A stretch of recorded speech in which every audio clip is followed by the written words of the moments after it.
Viimeinen lemmikki taitaa olla lähellä. Terve, Mikki Hiirulainen.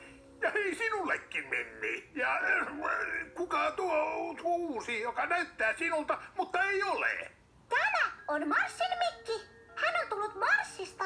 Hänen lemmikkinsä säikähtivät ja karkasivat. Onko niitä näkynyt? Ei, ikävä kyllä.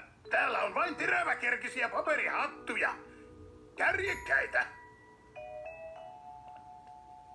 Minkä muotoisia Pekan hatut ovat? Kartion. Niin kuin jäätelötuutti. Ei, ehkä minun kartioni piileksii niiden joukossa.